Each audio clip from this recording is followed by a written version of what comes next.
Les amis, j'espère que vous allez bien. Et oui, deuxième débrief pour aujourd'hui, hein. Après le match de tout à l'heure, le derby londonien, ce soir, comme promis, le petit débrief du Paris Saint-Germain contre Reims. Voilà, c'est ça, les Reims.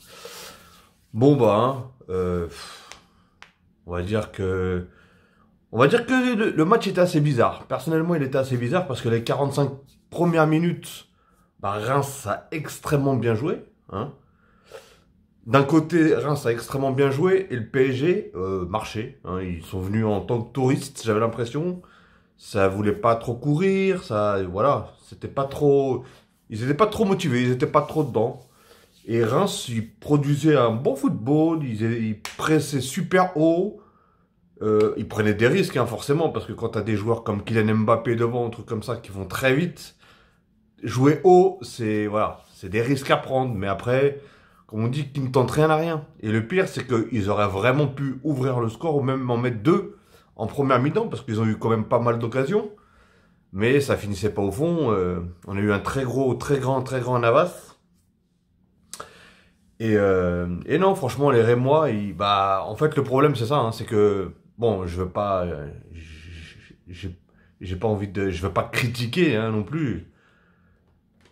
Mais le problème de Reims, c'est que les petites équipes comme ça, hein, sans bien sûr les dénigrer, mais les petites équipes comme ça, si tu rates la plupart des grosses occasions, déjà dis-toi bien que quand tu tombes sur une grosse équipe, hein, des occasions, t'en as pas énormément. Là, je trouve quand même qu'ils en ont eu pas mal, parce que le PSG, franchement, en première mi-temps, c'était complètement à la rue. Je me suis dit qu'on jouait 90 minutes comme ça. Même moi, hein, je me suis dit, en tant que supporter de Paris, je me suis dit, ils sont pas en train de se foutre de notre gueule, ceux-là, hein, franchement. Mais après, bien sûr, sans bien sûr dénigrer Reims, qui ont fait pour moi un très bon match. Franchement, la balle, ils la faisaient circuler, ils pressaient haut, euh, ils montraient quelque chose, ils montraient du jeu, etc. Ils ont eu des bonnes occasions. Après, voilà, comme j'ai dit, hein, malheureusement, c'est pas fini au fond. C'était pas cadré, soit bah, il y a eu l'arrêt des gardiens, etc., etc. Mais, euh, mais voilà, franchement, c'est un score. Franchement, c'est un score dur. C'est un score dur pour Reims. Parce que voilà, le PSG, voilà, en deuxième mi-temps, bon, je sais pas, ils ont dû parler dans les vestiaires, ils ont augmenté le niveau. Et là, c'était déjà plus compliqué. Voilà, c'était déjà plus compliqué. Et en plus d'avoir haussé le niveau, bah, ils ont eu quand même beaucoup de chance. C'est que sur deux buts, je crois, c'est des buts contrés. Donc bah après voilà, il faut aller chercher les buts, hein. Et en plus, franchement, le pompon, hein, un doublé de Verratti.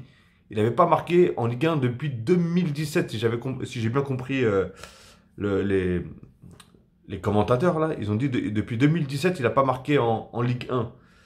Et franchement, il a mis une belle frappe. La première frappe, elle était très belle. Celle-là, par contre, elle n'a pas été contrée. Mais la deuxième, elle a été contrée. Le but de Danilo aussi, il a été contré. Et en plus, il y avait juste Messi derrière Danilo. Ça veut dire que si Danilo il tire pas, Messi il tire. Alors je sais pas comment il allait tirer Danilo personnellement, mais elle a complètement changé c'est même pas elle est déviée, c'est elle est complètement contrée en fait la balle. Enfin contrée, mais elle rentre quand même dans les cages. mais euh, mais c'est pas genre elle est déviée un peu, hein, c'est pouf, elle a complètement changé de. On voit que le gardien il part d'un côté et la balle elle part de l'autre complètement.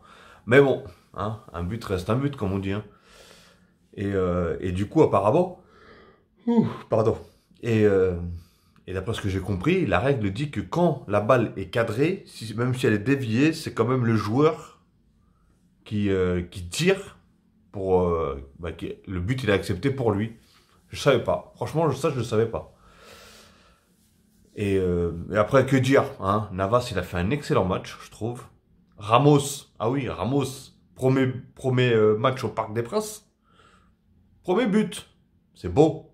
C'est beau. Ah, il a été en tant que guerrier, hein. Une frappe, pam, l'autre il rejette, il va mettre son pied. Il va mettre son pied, le petit Ramos.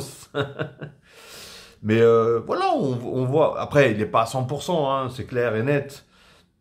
Mais on voit qu'il commence à retrouver des petites sensations, des bonnes sensations, que ce soit défensivement que offensivement, parce qu'on sait que voilà, Ramos, même quand il était au Real, il aimait marquer beaucoup de buts. Et enfin, beaucoup de buts. Il aimait marquer des buts. que ce soit sur la jeu de tête, il aimait tirer les pénaux, etc., etc. Donc, et en plus, si je me trompe pas, hein, dites-moi si je me trompe dans les commentaires, mais si je me trompe pas, je crois que Ramos, avant, au tout début dans sa carrière, je crois que c'était un attaquant à la base. C'était même pas un défenseur. Après, je peux me tromper, hein. Je peux me tromper de joueur, mais je crois que c'est de Ramos qu'une fois j'avais entendu parler. Mais après, dites-le moi dans les commentaires si je me trompe, hein. Je peux me tromper, attention, j'ai pas la science infuse. Comme on dit, pardon, toujours malade. Et ouais. Et donc voilà, hein, bah, comme j'ai dit, Ramos, Marquinhos, opérationnel toujours, hein. En fait, j'ai remarqué que quand ils osent le niveau, ils osent tous en même temps. C'est déjà, ils osent, voilà, tous en même temps. Parce qu'en première mi-temps, ouais, ils étaient vraiment tous un peu à la ramasse, hein. C'était, ça marchait beaucoup. Je voyais que il y avait pas trop de pressing sur Reims, etc. Donc voilà. Mais sinon, c'était pas mal. Bah, un joueur que j'ai pas trop vu, par contre, c'est Paredes. Je trouve que, bah, même à un moment, je me suis dit, mais zut, c'est qui le troisième milieu? Parce que je voyais Danilo, je voyais Verratti, mais je voyais pas qui c'était. J'avais pas regardé la compo. Et c'est juste un moment, il y en a un, il parle Paredes. Je dis, mais non, Paredes, il est en train de jouer. Ça veut dire que je le voyais même pas toucher la balle. Et je le voyais même pas rien faire, en fait. Donc c'était un peu catastrophique. Mais bon, bref. Ce milieu-là, bah après, est-ce qu'ils ont joué comme ça parce que c'était Reims, donc dans leur tête, ils se disent, ouais, voilà, c'est une équipe tranquille, donc on va pas pousser non plus trop, etc. Ou est-ce qu'ils avaient la flemme tout simplement, ou je sais pas. Parce que même à un moment, je voyais la tête à Pochettino qui était en train de se décomposer, qui devait se dire, mais qu'est-ce que c'est que ça? On va finir par perdre au parc, là, si ça continue. Mais non, ça va, on a pris les 3 points, 4 buts en plus, 4-0. Franchement, j'aurais au moins aimé qu'ils marquent un but, les Rémois, parce que franchement, surtout dans les 45 premières minutes, malheureusement, comme il a dit Thierry Henry, hein, parce qu'à un moment, il a parlé, je sais pas comment il s'appelle, c'est un Rémois, il a parlé, et il a parlé des 45 premières minutes qu'ils ont fait. Mais malheureusement, un match, c'est 90 minutes, c'est pas 45 minutes. Et surtout, si tu rates beaucoup d'occasions, c'est un préjudice moral, ça. C'est catastrophique. Franchement, c'est catastrophique parce que quand tu joues à peu près avec une équipe qui est à peu près dans la même gamme que toi, ça va. Mais quand tu joues contre une très très grosse équipe, à part si la grosse équipe elle est vraiment pas dans son jour, et ce que j'ai vu, hein, par exemple le PSG des fois aussi, hein, le PSG ratait beaucoup d'occasions. Et quand tu joues par exemple, quand un PSG joue contre un Bayern ou qu'il joue contre un Liverpool, un truc comme ça, tu sais que devant c'est une très très grosse équipe et que des occasions, t'es pas sûr d'en avoir une centaine, hein. Donc celles que t'as, il faut les mettre au fond. Et bah là c'est exactement la même chose. Et voilà, Paris après c'est un enchaînement, hein. Après je pense que aussi Reims, ils ont complètement baissé les bras. Je pense au bout du deuxième but. Parce que bah déjà physiquement ça devenait très compliqué parce qu'on en voyait déjà à la mi-temps qui commençait déjà à tirer la langue parce que vu l'intensité, vu tout ce qu'ils ont donné en première mi-temps, je me suis dit est-ce qu'ils vont réussir à tenir une cadence comme ça 90 minutes? Je pense que ça va être très compliqué. En plus je me suis dit alors que là Paris ça va, ils jouent pas trop. Je me dis si Paris il rentre en deuxième mi-temps avec un autre truc dans la tête et ils se disent il faut hausser le niveau, ça va être plus compliqué pour eux, parce que là, ils ont tout donné pendant 45 minutes. Donc les 90 minutes, ça allait être assez très très très compliqué. Mais franchement, voilà, en tout cas, les Rémois, je sais même pas ils sont classés combien, mais ils ont une bonne équipe, ils ont du football. Franchement, c'était vraiment, c'est agréable à regarder, hein, tout simplement. Et, euh, et Paris qui gagne, franchement. Bah après, voilà, hein, après, il y avait beaucoup d'écarts, il y avait beaucoup de trous, ça pressait beaucoup moins parce que, voilà, physiquement, bah, ils en pouvaient plus non plus. Ça se voyait tout de suite, hein. Donc après, même Paris, hein, Paris, ils ont eu pas mal d'occasions, qu'ils n'ont pas mis aussi, hein. Mais bon, sauf qu'ils en avaient déjà deux ou trois déjà, donc c'était trop compliqué pour les Rémois. Et après le but, je pense que c'était plus en manger que d'aller en mettre un. Parce que déjà, 4-0, c'était lourd, hein. Ah oui, donc j'ai parlé du milieu. Après, il y a eu bah, les attaquants, hein.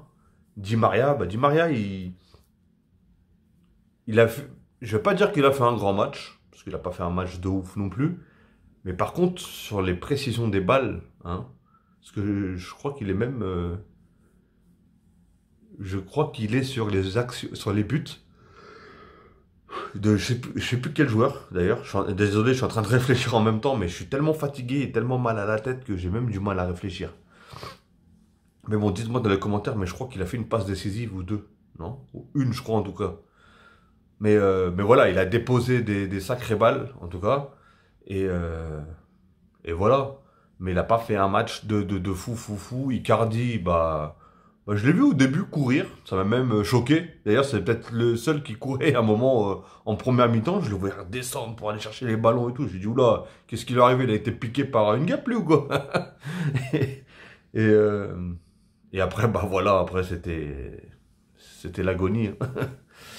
Je trouve que ses appels, ils sont pas si bons que ça, ces appels à lui. Il... Parfois, il en fait des biens. Forcément, bah, j'espère en tout cas, parce qu'à la base, c'est un numéro 9 et son but, c'est de faire des appels. Et surtout que c'est pas un attaquant qui décroche et qui dribble. Donc, si en plus tu fais des mauvais appels, là, il y a un énorme souci quelque part.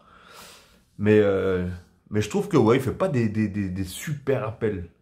Moi, il y avait un joueur que j'adorais au niveau des appels, c'était Cavani, par exemple. Voilà, Cavani, c'était pas un dribbleur, c'était pas ce style-là, mais il faisait des appels complètement fous, hein. Et Icardi, non. Et en plus, il te marque un but, mais il tape avec la main, il te la met dedans. Oh là là. Dans ma tête, je me suis dit, c'est un gag. C'est un gag, le truc. C'est un gag. Mais bon, il y a eu 4-0, il n'y a pas eu 5-0 au final. Il y a eu 4-0, mais c'est très bien. Franchement, c'est très bien. Mbappé, il a fait son petit match, il a fait sa petite accélération sur la fin, là. Bah, sur le but de Danilo, je crois. Oui, je crois que c'est ça.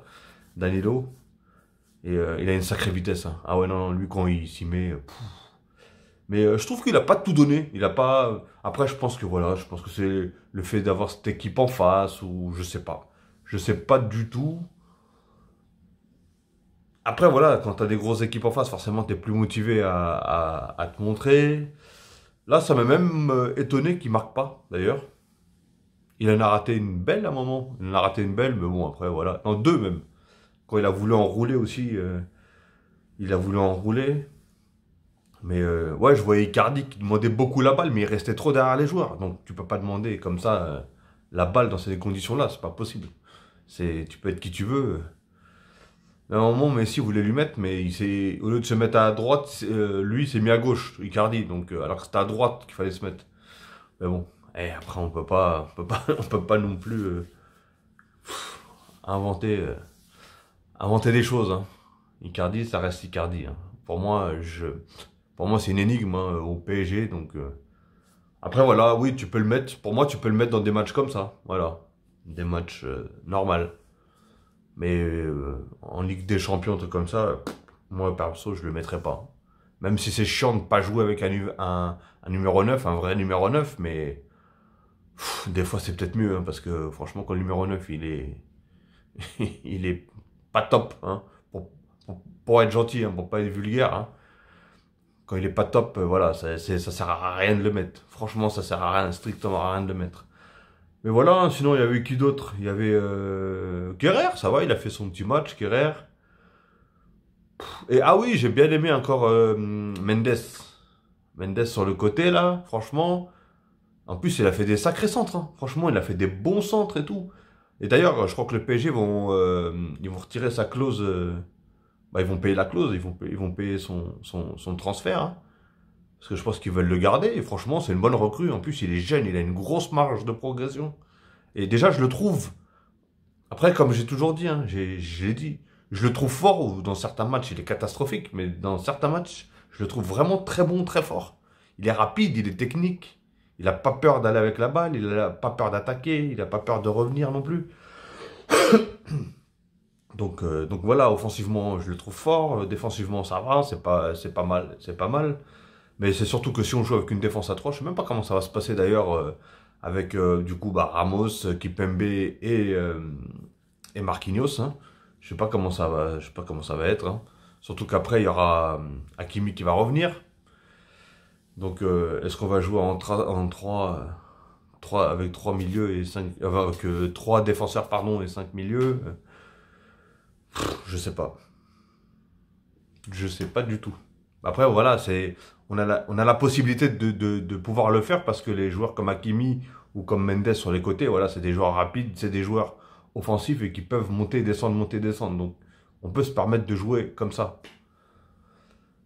Donc, à voir, hein. On verra bien. Pour Pochettino, je pense que ça doit être une couscoussière pour lui, hein. Ça doit être.